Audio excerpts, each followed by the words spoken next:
Hey all, Pie here, and we are back in our life, beginnings and always. Got it right this time. And we're gonna do the library step. Moment. It's called a moment. I know what I'm doing. I'm a professional. Every year, the Sunset Bird Memorial Library held a summer reading program. Your moms and Lizzie were big fans of it. Mom and Mommy because it encouraged reading, and Lizzie because she could win prizes. The appropriate motivations for everyone, of course. When it came to what you thought of having to read a bunch of books and then going to the library with a competitive Lizzie, I think Xander would love it because he's one of those really shy, introverted kids, so I can absolutely see him loving to read because it's a very solitary activity. So you loved it. Each time had been one of the highlights of your summer. Your mom still brought up the time when you shyly made her a thank you card for letting you participate. Aw, that's so cute. You and Lizzie went with Shiloh before, and this year you'd brought Cove too. His dad had been so over the moon about Cove being included that he'd driven all four of you. You had never been in Cove's dad's car before. It seemed a lot shinier than your mom's. After herding the group inside, Mr. Holden gave you all a wide wave with the arm that has a stingray on it. Have fun, kids. Stay inside of the librarians, you hear? I wish I could watch you in action, but your poor old dad has to finish up some work. I got it. Though I'm sure that won't get in the way. Heck, I'd probably hold you kids back. There's pointedly no reply from his son over what was likely meant only as a joke. Cove's dad seems to deflate a bit. Aww, he's trying. I'll swing around again when the shindig ends. Yeah, you can go home now. Damn, Cove. He's just like, get lost. Aw, you don't have to throw me out the door. Your sister, already in full competition mode, cut him off. For once, Cove looked grateful she was there. Come on! We have to go find a table, Mr. Holden. You can talk to Cove after when we fin. Okay. See you in about an hour. Have fun. Did I say that already? My advanced stage is really catching up to me now. Dude, how old are you? You look like 20. Bye. Bye, Dad. Bye, son. The four of you watched him shuffle out of the library, glancing over his shoulder at Cove more than once. Bye, Mr. Holden. Thank you for bringing us. Thanks, Lizzie. I don't know what you're thanking me for. Are you copying Shiloh? Distracted, Cove was already glancing around the gigantic library. I want to go explore. What? I said I want to go look around and see what's in here. But the quiz starts soon. That's why we came. Wide at the first signs of conflict, Shiloh's eyes darted between Lizzie and Cove. Then you can do it without me, right? You don't need a bunch of people. Didn't your dad say to stay with the librarians? You shouldn't go somewhere by yourself. Cove leveled an unimpressed stare at the both of them. Then his eyes met yours. Xander is not a troublemaker. He's also not confrontational, so I think he's just gonna stay next to Lizzie and not say anything. You stayed next to Lizzie, her entire face lit up in a bright grin. You shot her a small smile in return. But Cove, meanwhile, was making a face you couldn't read. Okay. Aww. Without another word, he turned and walked away on his own. Oh no. And once Cove was gone, Lizzie's mind was immediately stuck on the quiz again. Alright! Right, let's win this one. Alright. I'll do my best. It took only a few minutes for your team to be set up with pencils and papers that had multiple choice questions to fill out. There were 10 normal ones and 2 bonus ones. You were glad everyone got their own paper.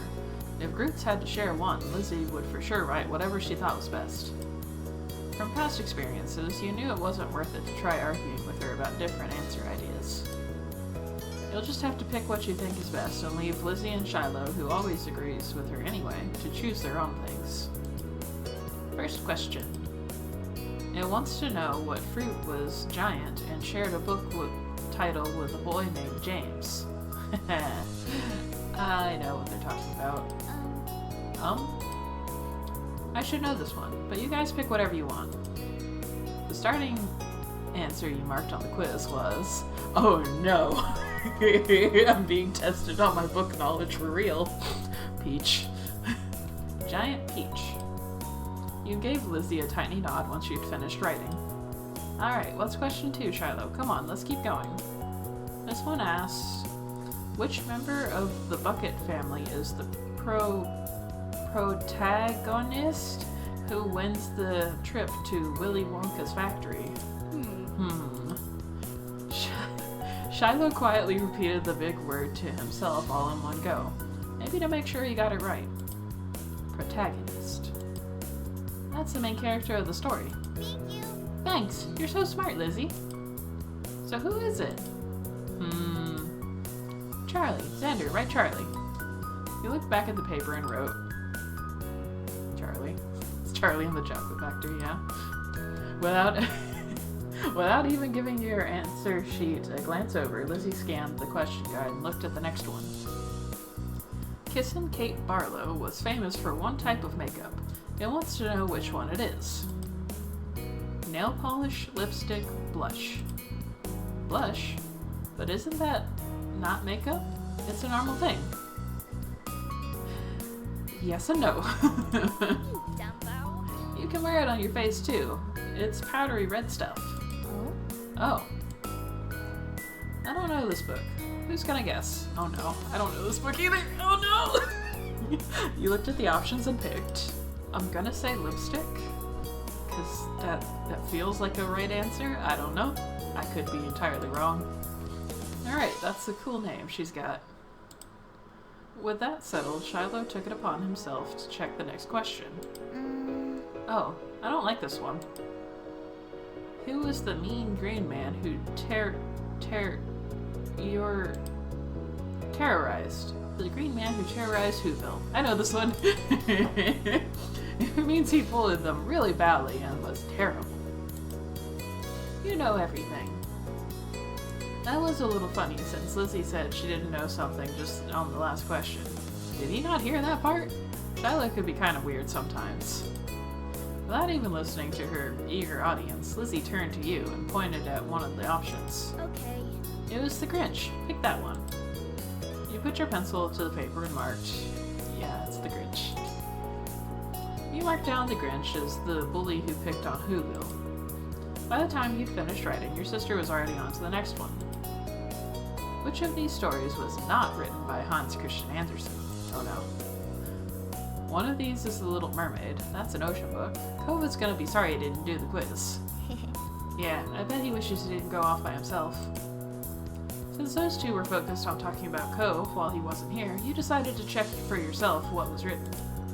So I know for sure Hans Christian Andersen wrote The Little Mermaid. I'm not 100% sure between these two. I feel like Cinderella is a very old story. A very old story. But I don't know if Hans Christian Andersen wrote a version of it. Thumbelina? I don't know if Thumbelina is that old, actually. I don't know the history of that one. So I'm gonna go with Cinderella. If I'm wrong, clearly I'm a fake nerd, I'm sorry. Cinderella was your choice. Okay, now what? It's question 6. We're so far. Yeah, we're making good time. The other groups are probably still on question 3. For this one, we just gotta answer. What's the name of the Darling family sister who flies with Peter Pan in the first book? Joe sounds like Jojo. That's a good name. Your cat's name? Who would name their book character after your cat? I think it's Wendy. Alright. Right, it's gotta be Wendy. I was only saying. You went with... Obviously, it's Wendy. Lizzie wasn't showing any signs of slowing down, and she went right into the next one. I know. Cub, Tiny Bear, and Baby Bear. Which one was the one from Goldilocks and the Three Bears? That's easy. Lizzie confidently marked down a choice. This time she hadn't declared her thoughts out loud. Shiloh moved to write as well, stopping only briefly to check over Lizzie's shoulder, just in case. You're certain he wanted their quizzes to be exactly the same. Friends always match. That's what he liked to believe. Oh, that's called cheating in certain circles. You decided that the best sounding answer was Baby Bear. Baby Bear made the most sense to you. Hey, this next one is only a question. They're all questions, Shiloh. I meant, it says, I'm late for a very important date. Who am I? Oh. The answers were all animals with colors. Ah, I remember. It's the Alice story with the white rabbit. I really, Really? Really? What? It's okay. I just thought that was it, but we don't have to go with that one. It's okay.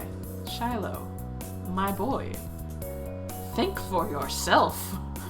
Develop a spine, my goodness. The animal who was always running late was, obviously, the white rabbit.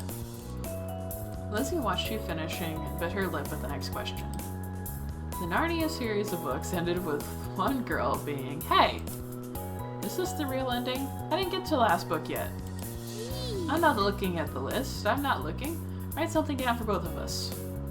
You pulled the paper away from Lizzie's dramatic show of covering her face and turning away.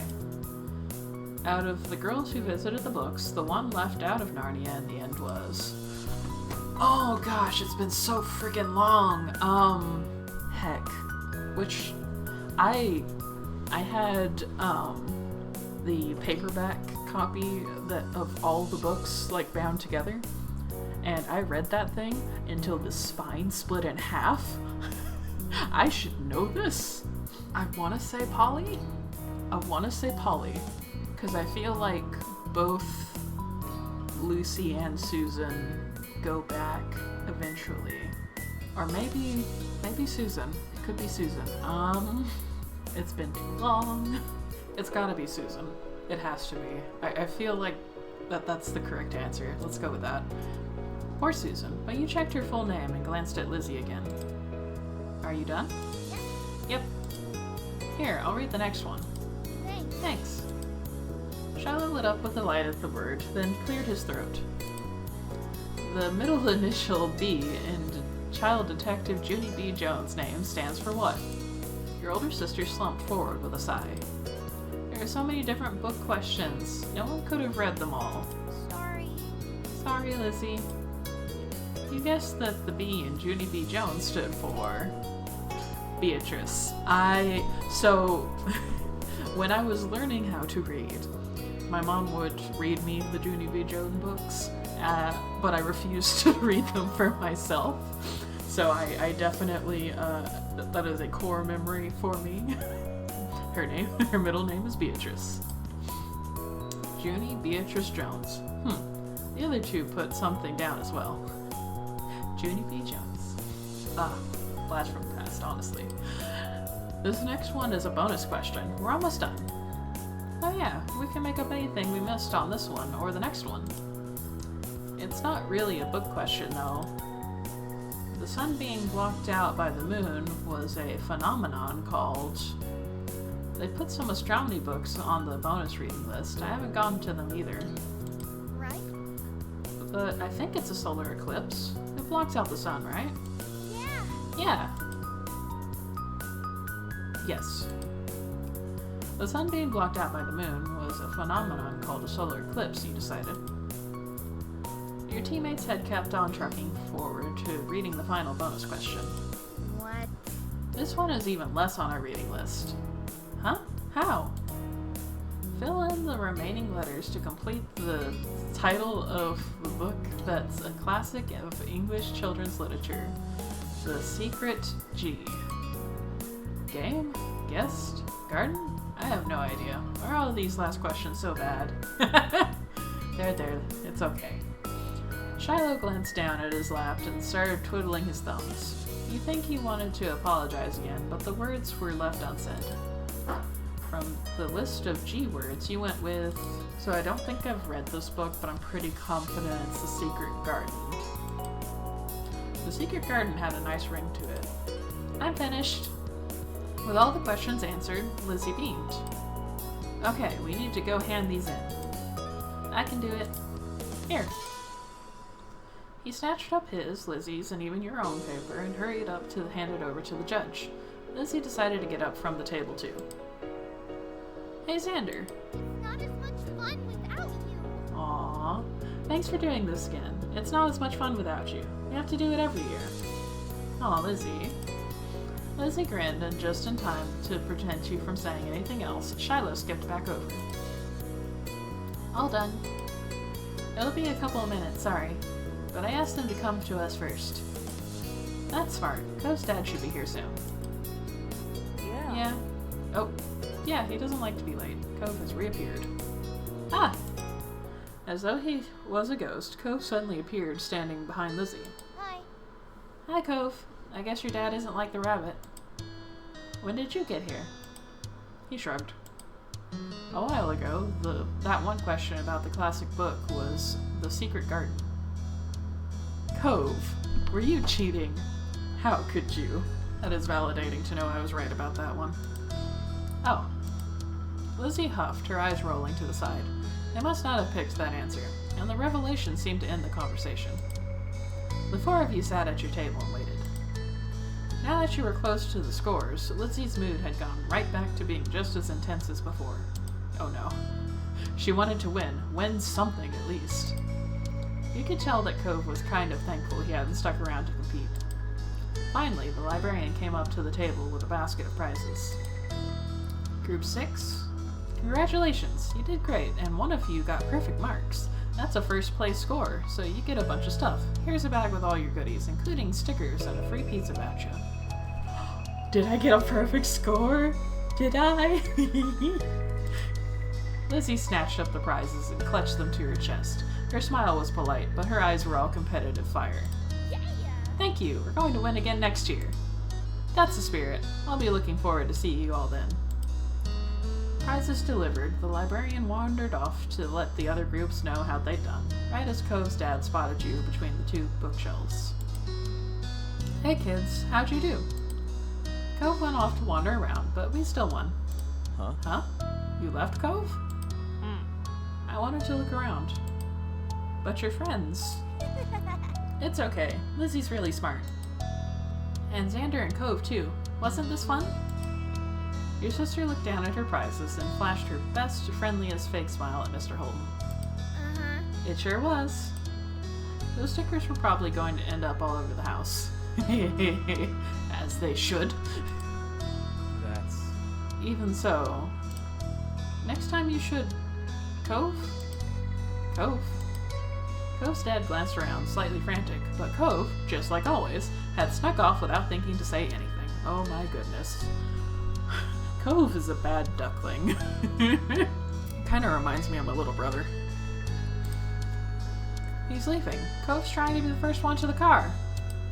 With a sudden burst of speed, Lizzie darted for the exit, still in Victor to be mode, even for something like a race to ride in the front seat. There was nothing else for the three of you to do except head after them, pretending the librarians hadn't noticed all the commotion. Oh no. Lizzie had claimed a window seat in the car. She was on a winning streak today. Cove hadn't been happy that she'd shot past him at the last second, and that he'd had to sit in the middle between you and Shiloh. Before silence settled over the car, Mr. Holden cleared his throat. Cove, you really should have stuck with the group. The quiz would have been fun. That was the plan when I dropped you off. That's where your friends were. You didn't have to be by yourself. I wanted to, and I didn't leave the library. I'm glad for that much, but well, there's a lot of trouble you can get into on your own, even in a library. Just be careful next time. I worry about you, and I bet I'm not the only one who didn't want you to unexpectedly run off. Okay, son? Okay. Aww. That's my boy. Now, enough guff from your old dad.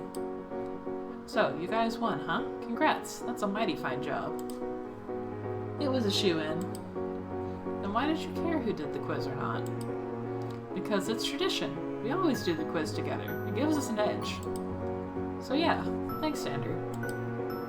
You returned your sister's smile. We're taking the prize next year too, no matter what it takes.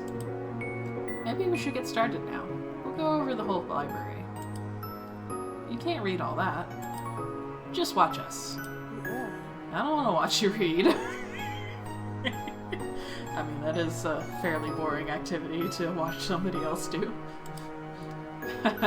You kids, no need to fight. It's good that you're setting your sights high, though.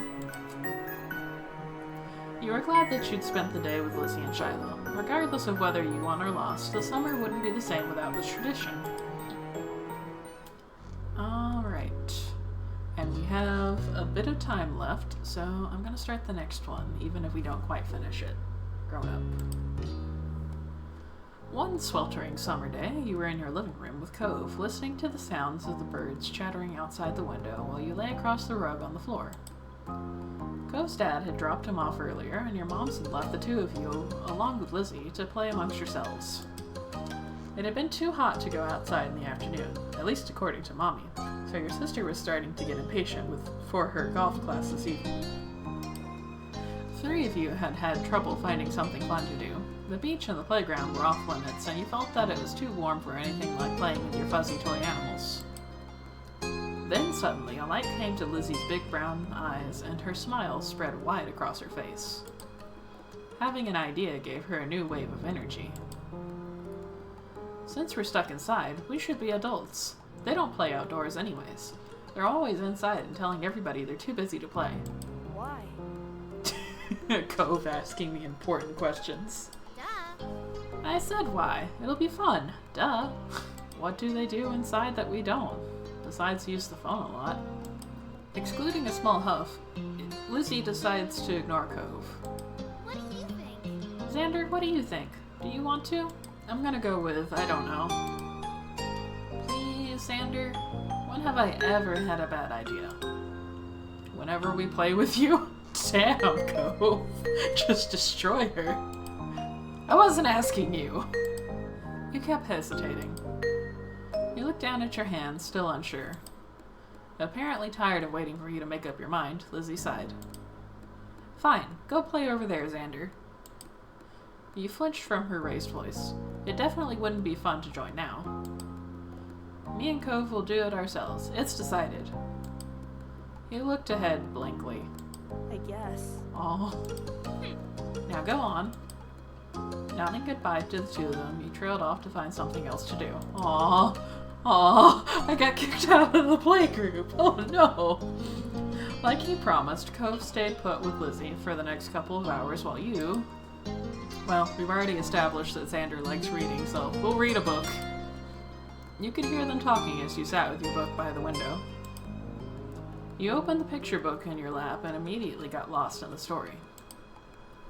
It was about a little donkey who grew up on a farm, making friends with all the animals and pretending to be like them. You liked the part where she swam around in the pond with the ducks. It always made you laugh. You finished that book and went to get another, but before you could choose one, you noticed that Lizzie and Cove's voices were getting much louder. Oh no. Curious about what was happening, you craned your neck to hear them better. At first, you mostly only picked up on Lizzie's high-pitched shouting, giving orders, telling Cove what to do, yelling about sports and the Olympics. That was pretty typical for Lizzie, so there was nothing new there. Oh no. But then you started hearing Cove more and more as time went on. It sounded like they weren't having a very good time. I think I should go make sure they're not killing each other, so you went to see what was going on. You abandoned your cozy reading spot to go check what was happening with them. Are you okay in here? From up close, you could see that your sister was red-faced and pouting, while Cove mostly just looked confused. Neither one paid you mind. Cove. Shut up, Cove. You're being so unreasonable. I don't get what you want. This game doesn't make sense. Ugh. It does. You have to be realistic. I said that. But you're not. The argument was so high-strung that it was making you a little bit uncomfortable. You had no idea what to do to make them stop at this point. It seemed like the two of them would just keep working each other up as long as they could. Had the two of them been arguing like this the whole time? Thankfully, like a greeting card angel, Mom walked into the room. Lizzie rushed to her, hanging onto the hem of her shirt and poking out her tongue at Cove. Lizzie, Xander, it's time to get ready to go. You alright with that?